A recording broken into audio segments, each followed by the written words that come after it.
Coronavirus. I've been making a number of videos for my sociological theory classes. Today I'm looking at Frantz Fanon's Wretched of the Earth, which is required reading in my graduate sociological theory class. Before we begin, the book deals with violence, sexual violence in European colonies and during the process of decolonization, during the revolutionary activity, most of it taking place in the 1950s and 1960s, that generated a great deal of violence and sexual violence. And I'm going to begin my talk today by looking at chapter 3, or it's really chapter 5, but it's the third major section of Fanon's book. It's the section that includes his case studies. So again, these are somewhat graphic detail about patients that were in the clinics in which he was working during the Algerian War for liberation in the 1950s. So Fanon died in 1961. The book came out really the same year that he died. It's become a mainstay of work in critical social theory and critical race theory. A very important document. Fanon was, again, I think like only 36 when he died. He'd written several books, not just Wretched of the Earth, but also Black Skins and White Masks. We're going to talk about at least a little bit as well. But he really accomplished an amazing amount in his short life, especially given the fact that he grew up in Martinique and was involved in World War II, and then trained again as a psycho. I guess he worked in a psychiatric clinic. I can't remember exactly what his training was, or whether he was a psychoanalyst. I know that the work that he does is quite. Is framed in terms of the psychoanalytic tradition.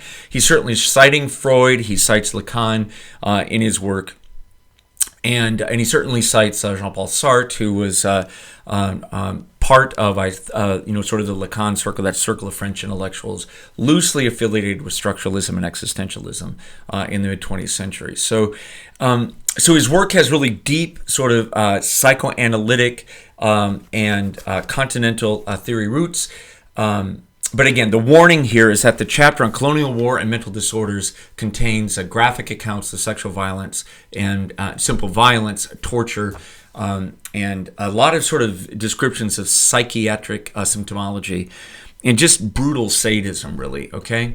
All right. So again, Fanon worked in a psychiatric clinic, a couple of them actually in the 1950s during the War of Algerian Liberation. His patients, interestingly enough, were both victims of violence and perpetrators of violence, torturers as well as those who were tortured. He treated both European colonizers, or the representatives of the European colonizers, as well as the Algerian nationalists who were fighting against him. In addition to the traumatic experiences of war, the colonial subjects that he writes about here were always already embedded in a violent or radically invalidating social system.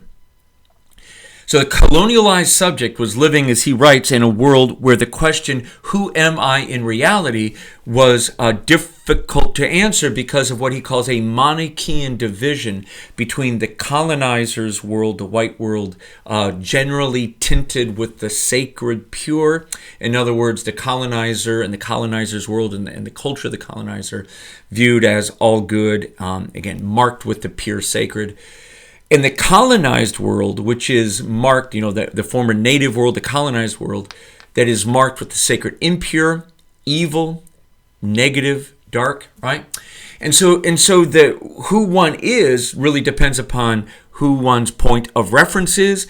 If you're a colonized subject, who you are really depends upon whether you're referencing yourself off of the mirror of the colonizer or whether you're kind of viewing yourself off of the mirror of other colonized subjects.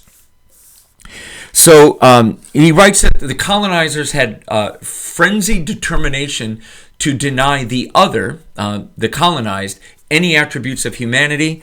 They were engaged in defensive positions that were born of violent confrontation between the colonized and the colonizer. Yeah, we're going to find this as one of his psychiatric sort of insights, is that the colonized in Algeria had very taut muscles, right? Like they had become sort of, typically they were on edge, very, very anxious, very, very tense. And that exhibit itself both in an embodied way and in the kind of the psychic structure of the colonized subject. So again, that constant defensive position, being on edge, being ready for a confrontation at any moment, shaped both the colonized and even the colonizers during the time of the uprisings and revolution. All right, so in other words, the colonized subjects always already were at war. This is his big claim. So critics of revolutionary violence are a target of Fanon's work. Those who claim that we should find an evolutionary or parliamentary or political solution to the European colonization, he thinks are wrong-headed, that critics of revolution that point to violence and the traumatic impact of violence on subjects as a reason not to engage in it, he says you're wrong, because the colonized subjects, even the children of the Algerians, were always already at war. They were subjects of annihilatory violence, right? What he calls atmospheric violence, sadistic, sexual structures and so on. That there was a lot going on that was damaging, fundamentally damaging. So on page 182, he argues that whatever the traumas of the decolonization wars were, the revolutionary wars of liberation, colonization is probably worse, or at least just as bad. And at least the colonizer, or the colonized subjects, in the war against colonization generates potentially positive outcomes, even though the war itself generated severe mental disturbances, both for colonized subjects and for like we're going to find the children of police and others who were engaged in the struggle. So these case histories then reveal the power of colonization, decolonization struggles to shape the consciousness, to shape the psychic structure of subjects, and the way that trauma embeds itself within a psychic structure, within a psyche, within an individual, and that psychic trauma is one of the mechanisms for generating psychic structure, and that this is something that results from the social structure of a system. So if you're embedded within an inherently violent, inherently invalidating social system like a European colony, the inherent violence is going to color what the experiences that people have.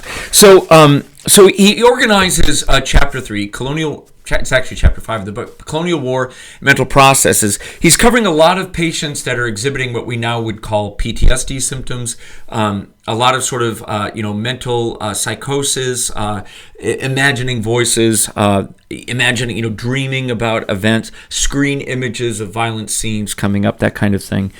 But there's other symptoms as well. So the first case is the case of an Algerian nationalist, a taxi cab driver, who was experiencing sexual impotence after learning that his wife had been raped. And it's an interesting account. As it turns out, his wife was the wife of the result of a kind of an arranged marriage. Wasn't really his choice. Wasn't particularly loved. Wasn't particularly fond of her. But as he learns, the young woman, as he went underground in the nationalist movement for about 2 years, he learned that his wife had been interrogated, tortured, and then raped by soldiers who were trying to find his location, to find him. And then Fanon is then treating this guy and finding out about how he realized that in the end, it dawned on him that she had been raped because they had been looking for him, right? For him. So it wasn't a simple rape for want of anything better to do or out of sadism. It was the rape of a tenacious woman who was prepared to accept anything rather than give up her husband, and that husband was me. That woman had saved my life and protected the network. And so, So he really has this really strong reaction to her. So again, the case itself isn't particularly interesting, except it's demonstrating again the traumas of war, the traumas of a system of atmospheric violence, and the way that both the combatants in the war and here we have a young woman who becomes traumatized and victimized by it.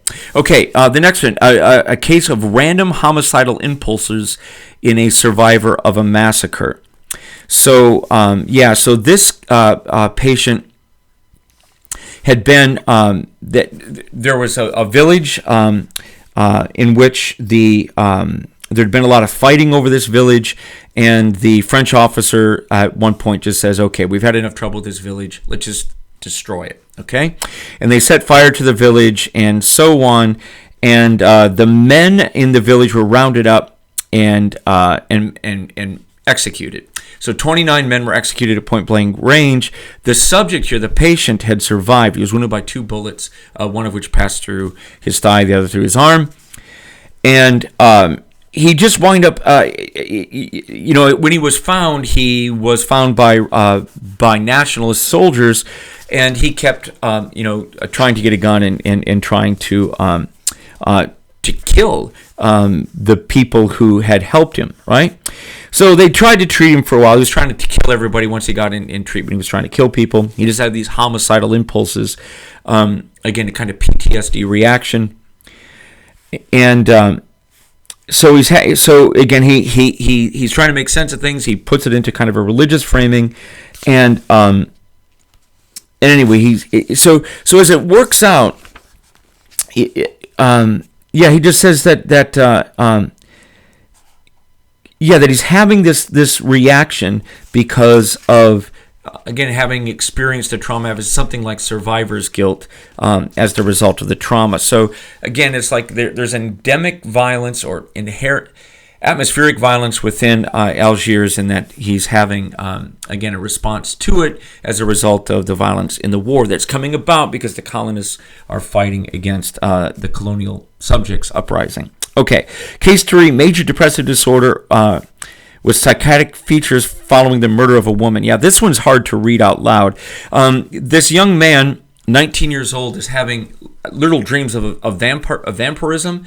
He tries to go to sleep. A woman appears in his dreams, and he knows who the woman is. It turns out that he can't sleep at night because he's having these dreams about this woman in particular coming in and trying to suck his blood. The woman herself is bleeding.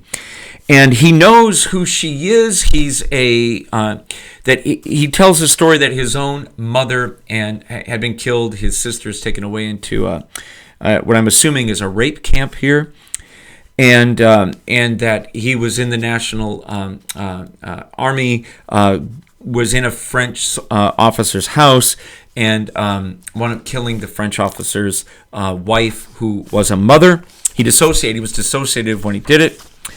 And then he just had, again, this very, very, afterwards, unable to sleep. There were, some administrative and legal procedures that he'd gone through, but wasn't able to sleep. And again, he kept dreaming of the invasiveness of his bed at night. In the room was invaded by women. The same woman duplicated over and over again. They all had a gaping hole in their stomachs, bloodless, sickly pale, terribly thin. They took his blood back from him, and that this sort of healed the wound. And so again, they eventually were able to help him get, as he talked through what had happened, he was able to begin to sort of sleep, but he remained very, very, as Fanon writes, a dislocated personality. So again, a PTSD reaction, in this case, on the part of someone who's both victim and perpetrator. Victim losing his mother, sisters violently taken, and then he himself, in a dissociative moment, kills another mother, and then again has these traumatic dreams. So again, what Fanon is telling us here is that the structure of the colonial society generates again, atmospheric violence that shapes psychic structure, and the struggle against colonialism sort of heightens that for a time. But again, his argument is going to be that this is always there. All right, case 4. A European police officer suffered from depression while at the hospital when he meets one of his victims, an Algerian patient. I won't read this one, but it's a case where a man who's doing torture and engage in torturing people for quite a few hours a day. At any rate, he's coming in to get treated for this. And he, for sort of traumatic, for trying to process the trauma of torturing people and experiencing this and so on, and trying to get his anxiety calmed. And one day he actually encounters another patient in Fanon's care who turned out to be one of the men that he had tortured. So here's Fanon treating both the torturer and one of the people that he had tortured. The sad thing is that the person who was tortured, the victim of torture, was also having PTSD reactions, and they actually wound up telling this poor guy that that you hallucinated. They didn't tell him that yes, your torturer was here, but they had a hard time convincing him that because when he saw that the torturer was present on the grounds, they thought that they were coming to take him back and torture him again. So Fanon winds up treating both of these people. He's treating both the European torturer and the victim as well. There's another torture subject, case 5. This is a man who's having these brutal, aggressive fantasies. He's beating his wife, beating his children, including I think it's a 20-month child, 20-month baby. Winds up going to Fanon to say, hey, there's something wrong. They can't figure out why I'm violent all the time and beating my children. And it turns out that, of course, he's working 10 hours a day as a torturer, and so he's pretty good at it. He describes the way that he has a feel for it. He knows. He says that the way that you get people to talk is to convince them that they're going to get out alive. They'll have no chance at all of getting anything out of them, getting people to talk if they give up hope that they're going to die. So you keep them hoping. It's the hope that makes them talk. So he's pretty good at it. He's actually messed up his fist from beating his torture victims. So he's good at his job. He apparently wants to keep doing it. But he doesn't want to have the symptoms that he has, these PTSD reactions where he takes it home to his wife, beats her and children. So the man knew perfectly well that all of his problems stemmed directly from the type of work conducted in the interrogation rooms, right? And so he knew that the job himself, being a partisan in these wars, these colonial wars, was causing the violence in his home, and he said that he wanted, although he had no intention to give up his job as a torturer, he has to be in plain language to help him torture Algerian patriots without having a guilty conscience, without any behavioral problems, and with a total peace of mind. So he wants to keep torturing while remaining a person with a clear conscience. So, to Fanon, again, he's treating these people, again, the inherent nature of colonialism causing psychic trauma on both sides.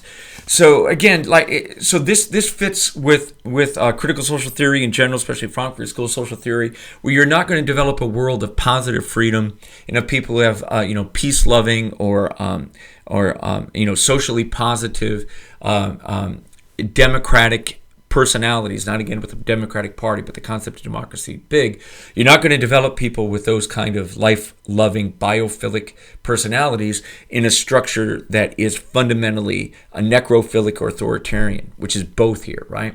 So the structure is generating the psyche, the social character of the people that are within it, as Frantz is trying to say.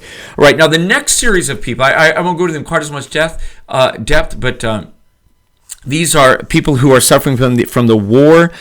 He talks to two children aged 13 and 14 two Algerian children who killed their French playmate, who was also just a young teenager, trying to talk about why you did it, why do you do it. One of the children can't say why they killed him. He hadn't done anything to me. We just did him. We just killed him. The other one had more of an explanation, argued that, look, we killed this kid, our French friend, because two members of my family were killed in a massacre conducted by French soldiers. So there was a kind of a blood vengeance going on here, right? The vengeance, killing a kind of blood feud. And the young men are caught up in it, these young boys, right? So neither of them cared what happened to them after they did it, right? They almost did it without thinking. So again, there is no real reason for it. It's just that you're embedded within this very, very violent system, and the violence on one side is going to breed violence on the other. All right. Yeah, I think I might actually skip through some of these cases. I'm using up a lot of time here.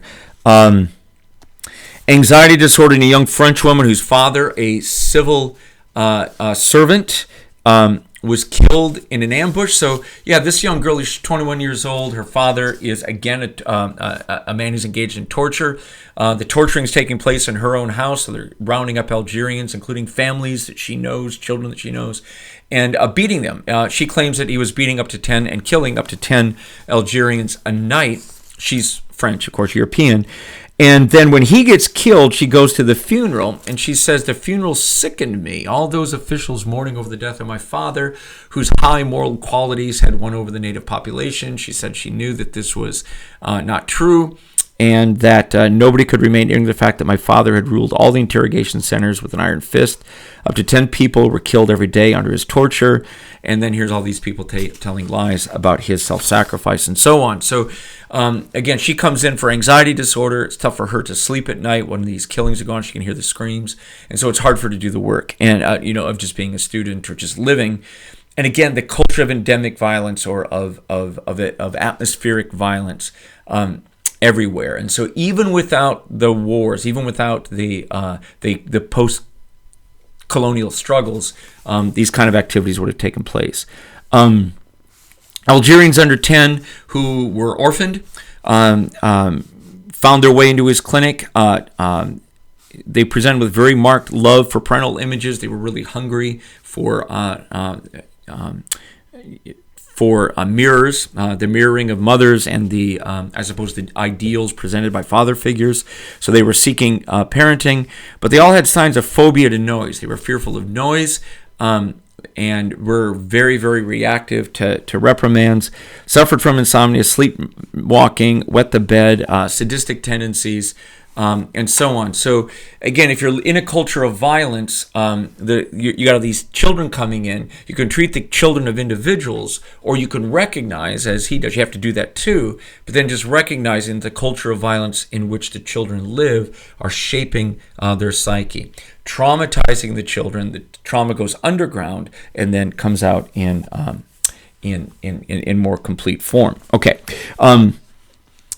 Some of these other cases here. People who had been tortured are showing all kinds of cases that the torture was pretty severe. They did water boarding, essentially, pouring water in the mouths, and then jamming water is kind of a soapy enema, I suppose, is the way he puts it, or they're ramming a bottle into the anus of prisoners.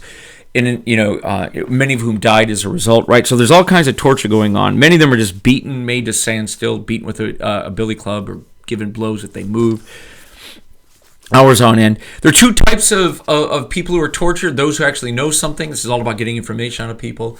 Those who know something don't wind up in the clinic. He said the ones who come in are those who didn't know anything. If you didn't know anything and you're being tortured, there's this sort of, you can't rationalize it or reason your way out of it. It's happening. You really are a victim, a senseless victim. And so those are the people who come in, and they show up with depression, anorexia, you can imagine restlessness, and they have this sense of injustice that just permeates their life. Everything just seems unjust.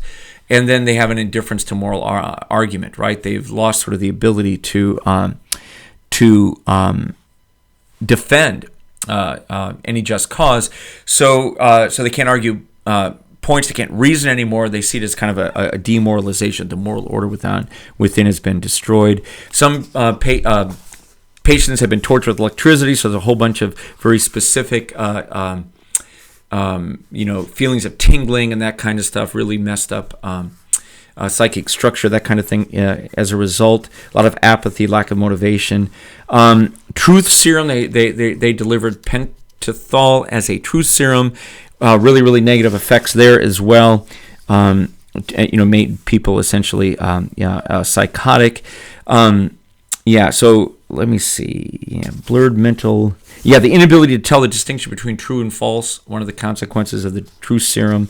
Phobias of different kinds. Dramatic inhibitions as a result of the truth serum again. People have been brainwashed. They lost the capacity to think out loud, lost the capacity to reason, that kind of thing. Let's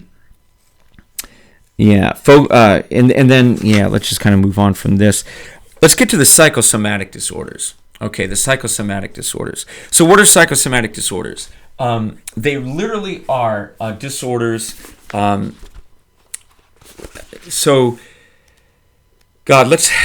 take a look here at a book called The Body Keeps the Score, Brain, Mind, the Body, and the Healing of Trauma. Bessel van der Kolk, just a couple of years old. Excellent book about the impact of trauma on the psyche and the way that we've developed a kind of understanding of post-traumatic stress disorder, partly through treating war veterans, people who had experienced trauma in war, and then even more so, people who had experienced developmental trauma as a result of childhood experiences. So what I want to talk about here very briefly before we get to this section is the idea that traumatic experiences are one of the mechanisms whereby the psyche is ordered or disordered, and where sort of normal structure can be disrupted. We're going to talk about that in more depth in a few minutes. But much of the impact of trauma, as we know, goes underground in the unconscious, okay? And Fanon, again, is trained as a psychoanalyst, so to him the unconscious is very much a working construct. And so is Bessel van der Kolk, whose work with military veterans and others, defining PTSD, how PTSD operates, the way that trauma impacts the psyche. The big argument that he makes is that trauma is essentially stored in the body, that the body is one of the mechanisms, or you can have something like somatic memories. Soma refers to the body, right?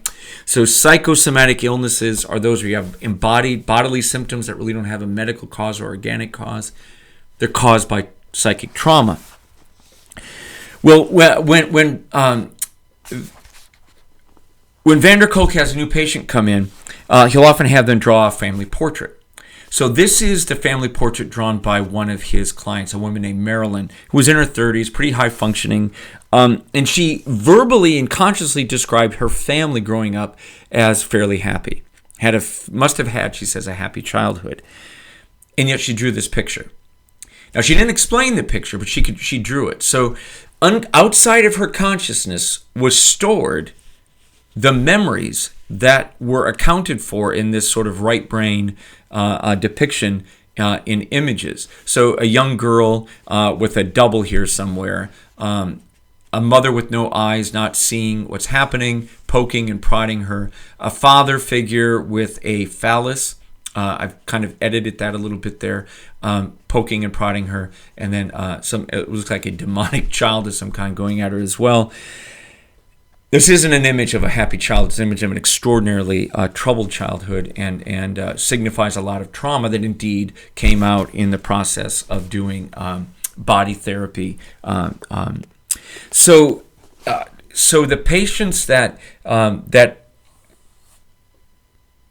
is working with had similar things, that they had been through really traumatic experiences, and part of the trauma exhibited itself in body symptoms, right? All right.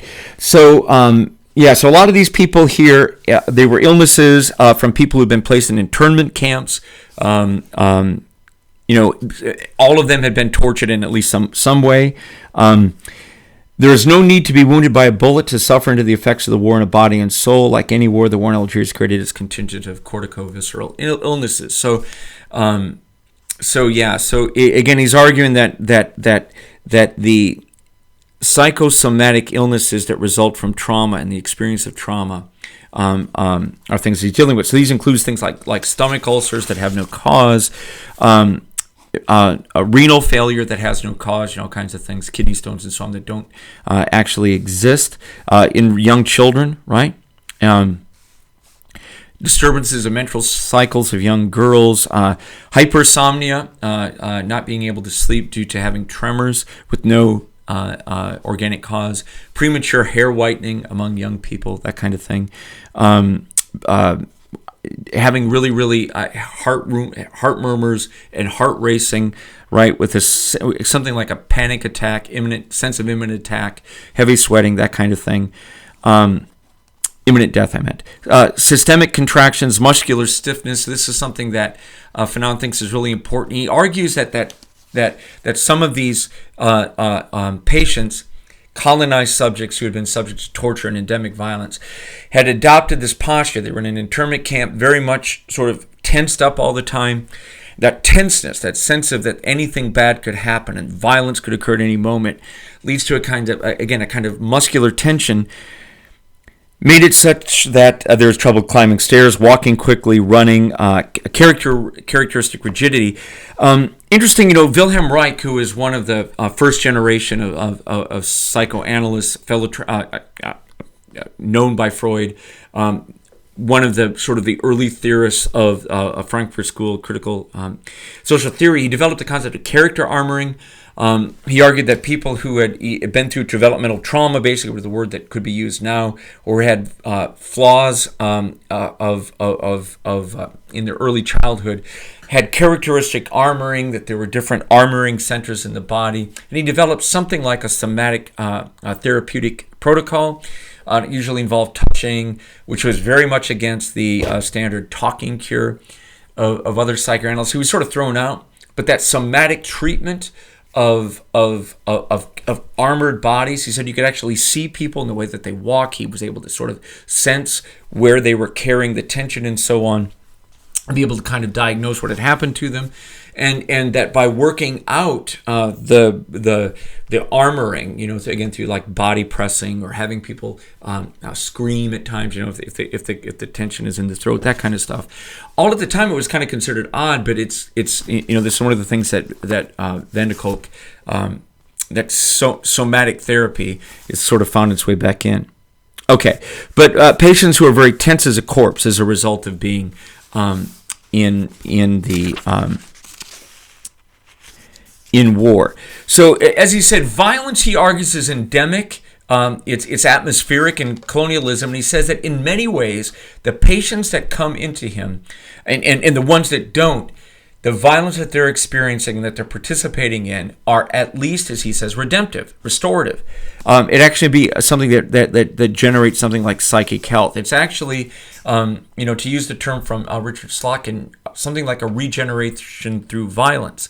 Slotkin uses in a critical way to refer to the American culture, gun culture, basically. But here, Fanon is actually saying, look, if you're living in a really, really violent, degrading, invalidating social structure, if you're a colonized subject, fighting against the machine, fighting against the oppressor is actually redemptive and restorative. So again, it's very important as it's something like vengeance occurs, lex talionis, the law of the talon, right? That old notion that your honor and dignity and integrity can be restored after you've been harmed by going after those who have harmed you, right?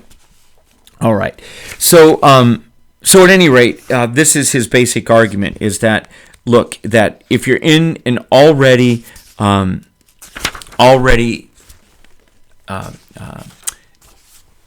violent environment, redemptive violence through struggle is possible, and that this is a legitimation, a kind of psychoanalytic legitimation, even for engaging in revolutionary action. So he takes this further. So at the end of this chapter, he talks about sort of predominant stereotypes of Algerians, sort of the Western colonizers' view of Algerian subjects. that they have a complete lack of emotivity. So this is sort of the stereotypes of the European colonizers, the French colonizers, about Algerian colonized subjects. They're highly credulous, suggestible, doggedly stubborn. They have a childlike mentality. They don't have the curiosity of European children, prone to accidents and sort of like being like suggestibility, Pythiatic reaction to suggestibility. And so this argument that they make is, and this is part of this sort of the social science and the kind of even the clinical science in Algeria, is that Algerian subjects lacks cortical development, the cortex, the frontal cortex, where reason and rationality and so on predominate, isn't developed. And so these are people who are diencephalons, that essentially they're acting with emotional brains without the kind of prefrontal cortex controlling them. The front lobes they have frontal idleness, right? So they're not controlling their impulses or the emotionality very well. So in other words, this was a way to describe this kind of scientific or medical racism was used to account for some of the resistance behaviors of Algerian subjects, including crimes against each other. As we're going to find, he claims that colonized subjects have a difficult time correctly identifying the source of their troubles, the colonizer. They'll instead engage in fratricide, one colonized subject going after another in what he calls collective suicide.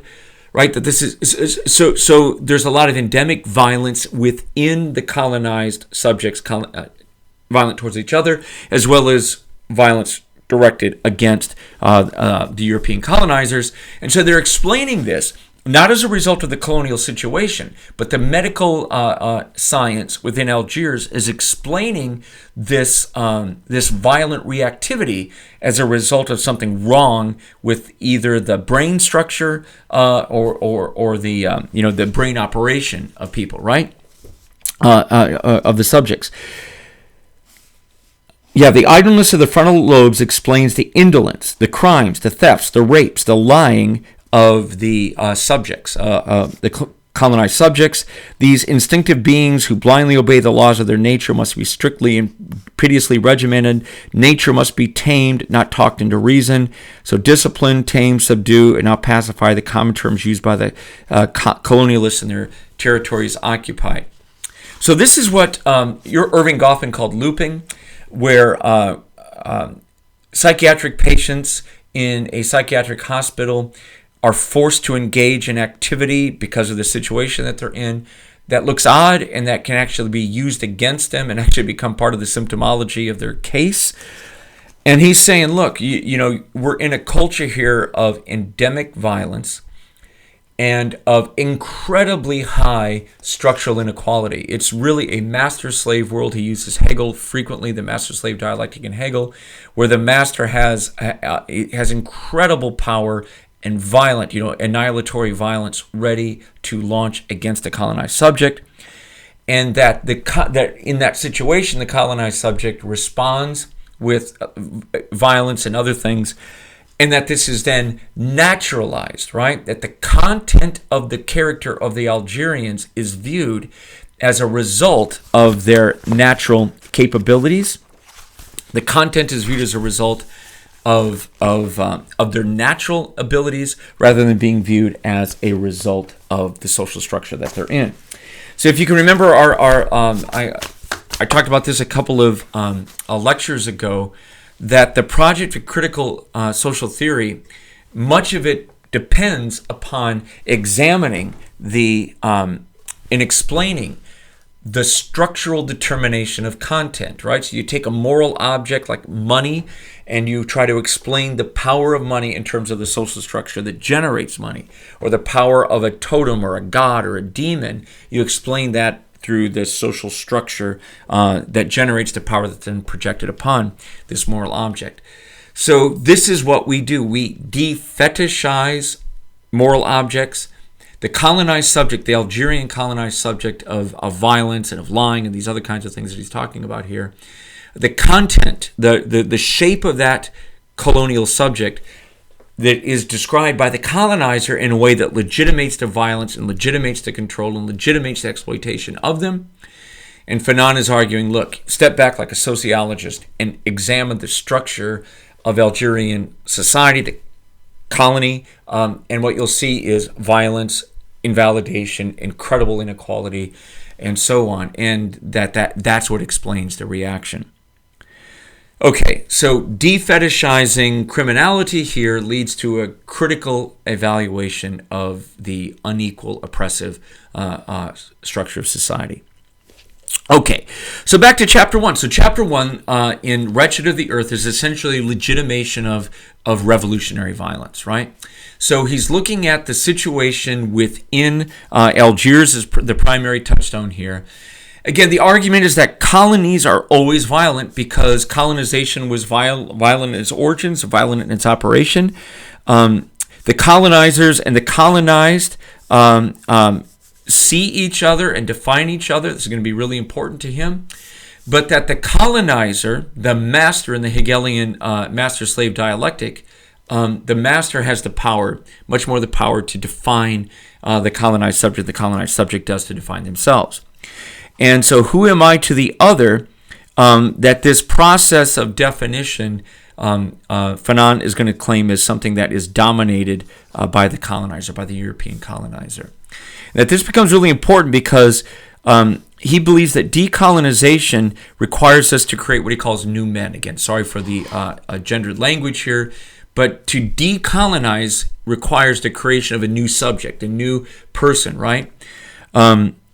Because the thing that the colonized subject becomes, right, is defined by the colonizer. And if you're going to be free, you have to break free of the self-definition that is allowed to you as a colonized subject, right?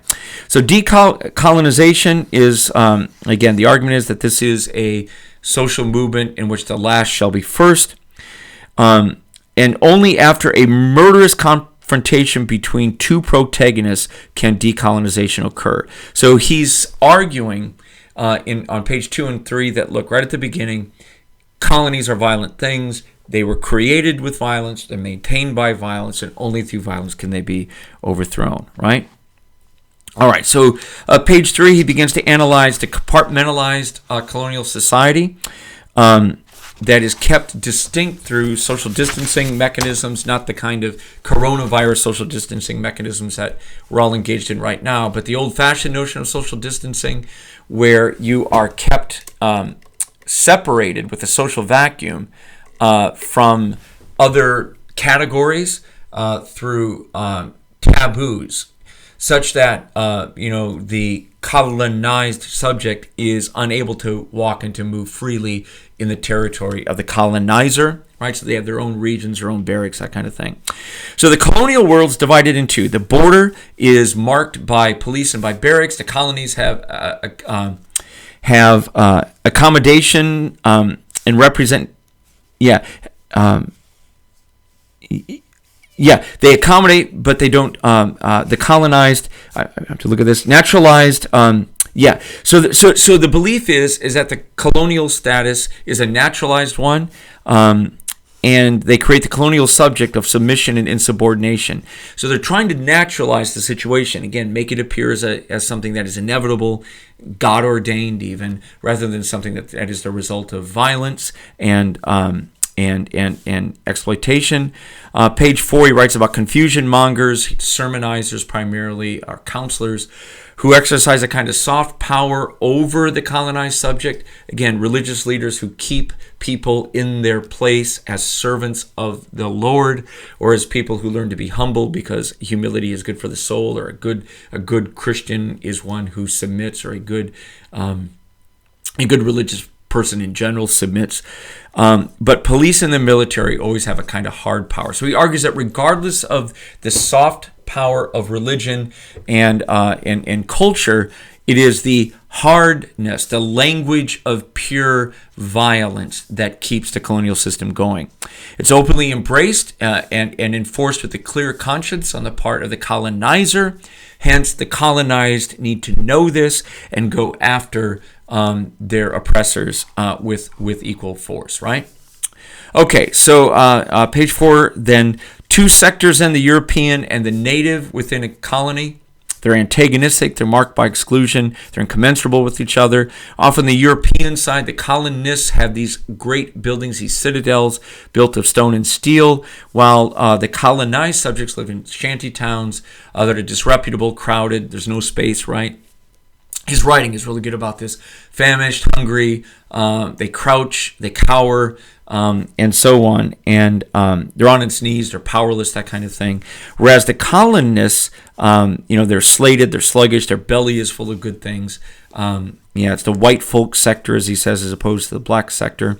The white folks the colonizers look on the colonized subject with fear, and they are paranoid because there's a sense that if the colonized subject had the ability, they would violently overthrow the colonizer and take their place. There's a paranoid fear that the colonized is going to rebel and take their place.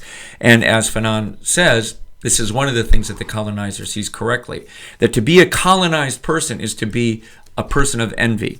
So that you have that lust, envy, a desire to repossess what one has had taken from, or to take the place of the colonist is dominant, and he describes this in very, very vivid terms.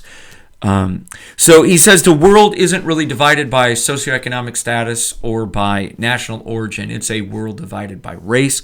Colonies are race-based systems of inequality. Critical race theory here.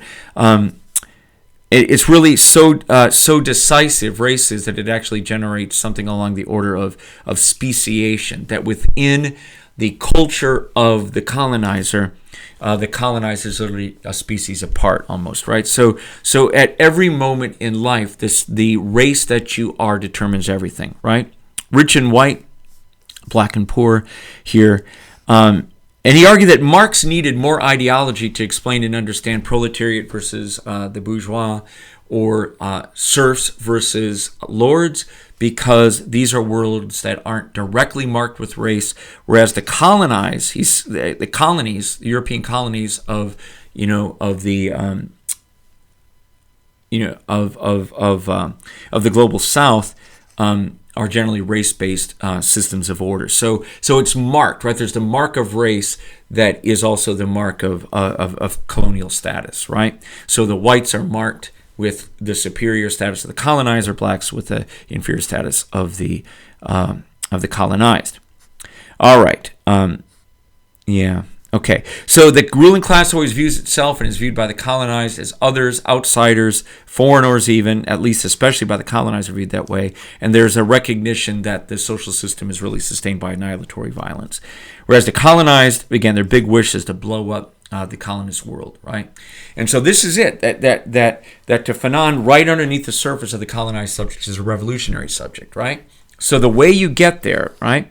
So you have the colonized subject, and that's the sort of the conscious, but the unconscious of the colonized subject is a revolutionary subject, right?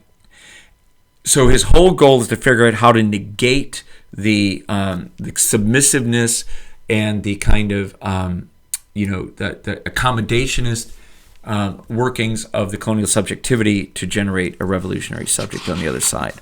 All right.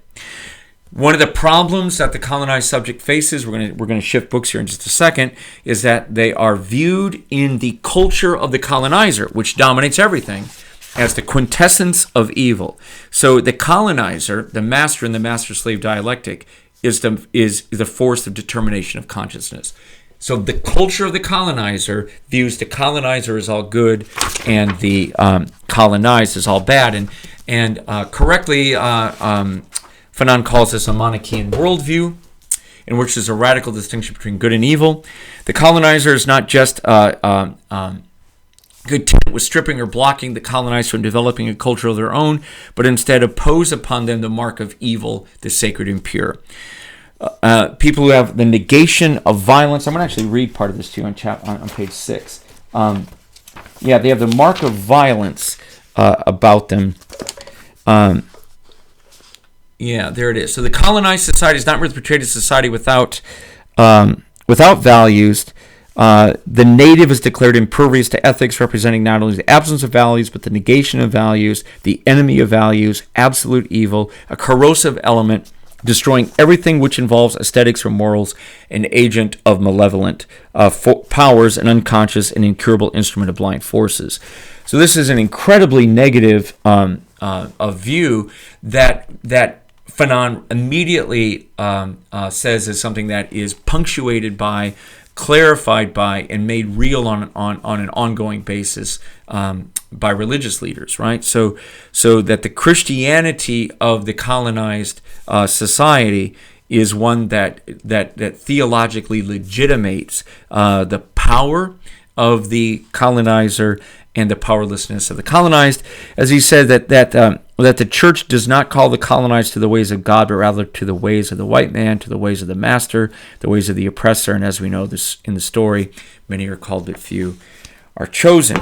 He then goes on to write about how, I tell you what, let's shift at this moment here to another book. Let's shift to Fanon's first book, Black Skins, White Masks. And in this book, which I think began as a dissertation that wasn't accepted, and he had to write a different one, but in this book, this idea that there's a Manichaean worldview in which black subjects are viewed as evil, it is developed in a much more sort of complete way. So let's sort of jump to this on page 122 in Fanon's Black Skin, White Masks. It's a chapter 6 called The Black Man and Psychopathology. Again, he's using Jacques Lacan, psychoanalysis, to differentiate. He's trying to describe the limits of mainstream Freudian psychoanalysis, Lacanian psychoanalysis, European psychoanalysis, as a mechanism to comprehend the mindset of colonized subjects, or the way that the social structure generates colonized subjects. So what he says is that the basic Freudian story is that the family fits the child for life, right? And that the family is everything. In Wilhelm Reich's book, The Mass Psychology of Fascism, he describes the authoritarian family as sort of a boot camp or a kind of training ground for authoritarian personalities. Authoritarian personalities are built in authoritarian families with rigid notions of right and wrong and punitive fathers and those kinds of things. And so, so basically, Freud and Lacan and others, then, if they attribute any kind of psychological flaw to subjects, it generally gets attributed to family, which means that in European society, if you have a normal child who's brought up in a normal family, they're going to become a normal adult. So there's something like a congruence between, the normal child, the singular, the individual, the normal family, the particular, and the adult society, the universal. So being a normal kid in a normal family fits you perfectly for life in an adult society. You wind up being capable of work, love, and play. You have something like a symbolic phallus in Lacan's terms, something like a calling in Max Weber's terms. You found a position within the big other, within society, where you can flourish and thrive, right? Where you can find meaning and so on. So being a normal child in a normal family leads to this. And then again, Freud, Lacan, and other psychoanalytic thinkers were trying to figure out what went wrong in a family that would then lead to difficulties with the child. So abnormalities, people who have, again, disordered personalities and so on, are generally people who are understood to have come from an abnormal family. So family normalcy leads to normal adult functioning. And what Fanon says is that, look, this works very well for Europe, good job, but there's a problem. And the problem is that if you grow up in the world of a colonized society, this is on page 128, things don't work so well. The family of a colonized subject, a black family, in Algiers, known as the black family in Algiers, normal, you're treated as normal, but you find out that when you get out into mainstream society, you're excluded from the I guess the master's callings, right? That there isn't an open ability to gain a position in the overarching society. You're marked forever with the reality that of race and of inequality, right? So, and that this is something that the colonized subject has to confront and has to face. So in the pages previous to this, he critiques the idea that the family fits people for life in the state or life in the larger society. Again, this is normal to the West. But this is the opposite in a black man. A normal black child, having growing up with a normal family, would become abnormal at the slightest contact with the white world. And so he talks about Freud writing that, look, once you figure out what a symptom is, you follow a symptom back in a chain, right? There's a kind of a chain of symptoms.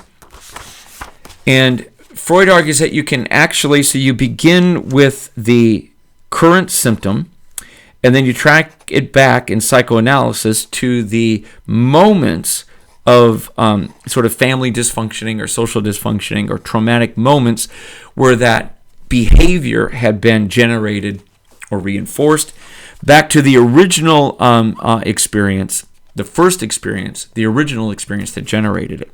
And Freud always argues that, look, that the traumatic experience always goes unconscious, and so that the symptoms are being generated by this experience that was unconscious, and the way that you heal people is by making them aware of the traumatic experience that generated either the body symptoms or the psychological behaviors that brought you into a clinic in the first place, right? So this is how you do it in Europe, right? You begin with a trauma that's gone underground somewhere in childhood, and again, if you're not functioning well in everyday life, this must be your problem, something back there. Well, Fanon argues, look, if you are living in the world of so he says, look, that so if you grow up in a world where your consciousness as a slave is defined by an authority symbol representing the master, a symbol planted in the core of the collective group in charge of maintaining order in it, that this Hegelian idea that you're being defined by the master, the slave is defined by the master, means that you wind up with a total identification with the white man, right? Which can still be the case in the 20th century. And so what do you do with someone who, if you've seen your father beaten? He talks about the idea of collective catharsis, that in every society, in every community, must exist a channel and outlet whereby the energy accumulated in the form of aggression can be released. We know, so he talks about, playing on playgrounds or fights on playgrounds or sports or viewing media like Tarzan stories or Mickey Mouse, that kind of thing, which releases aggression. So children find a way of catharsis to engage in some behaviors that's cathartic, that gets rid of this negative aggression. But he says the problem is that there has to be a villain that's attacked, that's the focus of the aggression, and that even in colonized locations, the wolf, the devil, the wicked genie, the evil, and the savage are always represented by blacks or Indians. And since one always identifies with the good guys, the little black child, just like the little white child, who is in danger of being eaten by the wicked Negroes, right? That you learn to identify with the whites. So you get that double consciousness, that dual consciousness that W.B. Du Bois wrote about. So what do you do if you're living in a world where your consciousness was forged with a negative notion of the group to which you belong? Well, as long as you're living in your group, only surrounded by others in your family circle, right, in the colonized subject stage within colonized society, that negative view of the self can be disavowed, right? I might be in a culture that depicts blacks as evil, but as a black child, I can disavow that as long as I'm surrounded by other black subjects. However, it's when the child, right, the black child subjectively adopts a white person's attitude, invests a hero who is white with all his aggressiveness, and so on. And then it's when you go to Europe, or when you step out of the environment, the normalizing environment of the colonized society, that you get hit with a white superego, in which you essentially then have to face the fact that society as a whole defines you as evil, your family defined you as good, and here you are torn between them. So there it is. So this is part of what he says is the difficulty of the colonial subject, is that you have a dual psychic structure. The family structure that would have, for a white European subject, would have built you for healthy and acceptance in mainstream society or normal society. Here, being a part of a family built you to believe yourself to be good in a world where you are taken as bad. So the racial stratification system, the coding system of race, right, the racial marking system, winds up overriding the culture that of identification with the good, and you're finding yourself treated as though you're bad. And he says, look, this is a really, really difficult, the weight of melanin, something that you have to deal with. He says that this is something that is played out in the conscious mind. It can't be forced unconscious. Let's see if I can get to some of these other things there. So I think that pretty much gets to this. On page 129, he argues that,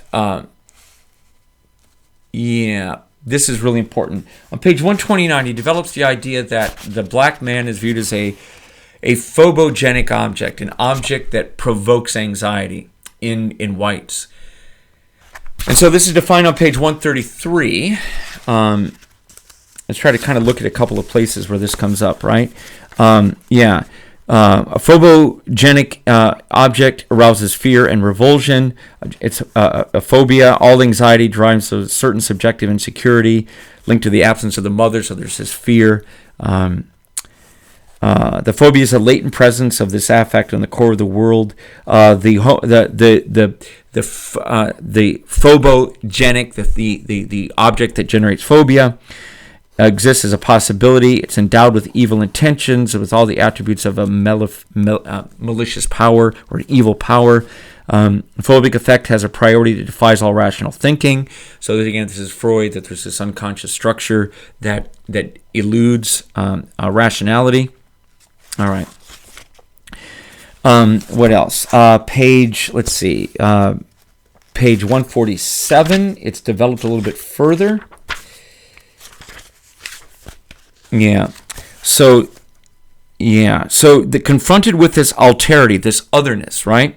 The white man needs to defend himself. I need to characterize the other, who will become the mainstay of his preoccupations and his desires. So he's writing here about what Slavoj Žižek calls the sublime object of ideology, that black men in white culture are often viewed as this object that enjoys at the expense of the dominant white culture, and that surplus enjoyment that the object of ideology possesses is something that, again, that has this sort of this dark disruptive power. Page 160. In Sartre's writings, it is the Jew that, in Anti-Semite and Jew, it's the Jew that has this power. The idea is not the content of the Jewish person that matters, or even the experiences of being Jewish, but rather the anti-Semite projects the qualities of Jewishness upon people. We shall only be free of hate complex once we have learned to repudiate the complex of the scapegoat. Here it's the Jew, Sartre wrote. Elsewhere it's the black. What is needed is the scapegoat, so we need to get rid of this. What others have said about the Jew applies perfectly to the black man, good and evil, beauty, ugliness, black, white, the characteristic pairings of this phenomena that he would... so again, he's using, mid-20th century Sartrean existentialism here, the writing Anti-Semite and Jew, as a framing for what he's doing. Okay, so I thought he summed it up pretty well here, that... in Europe, this is the key idea I want to get across here. In Europe, evil is symbolized by the black man. So there's an equation. Racial marking isn't just racial marking, it's moral marking. And that this is something that's shared across both colonizer and colonized. It's the hegemonic culture, the dominant position. We have to move slowly, that we know, but it's not easy. The perpetrator is the black man. Satan is black. One talks of darkness. When you are filthy, you're dirty. All this goes for physical dirt as well as moral dirt. You'd be surprised at the number of expressions that equate the black man with sin. The black man, whether physically or symbolically, represents the dark side of the personality. Darkness, obscurity, shadows, gloom, night, the labyrinth of the underworld, the murky depths. He's doing something approximating free association here, with the cultural associations with blackness, and that black skin then gets overdetermined, gets loaded up with these larger symbolic meanings. So we're in a structure, a race structure that codes people with an entire group of meanings. Black man symbolizes sin and evil and so on. The unconscious is even colored black, he says, right? So at any rate, in Black Skin, White Masks, the earlier book, he really makes a big deal about this Manichaean world. I think just to keep it clean, I'm going to stop here, and we'll divide this up into two parts. When I come back, we'll do we'll walk further through the book, and we'll move back into chapter 1 and further chapters. So Frantz Fanon part 2 coming up shortly.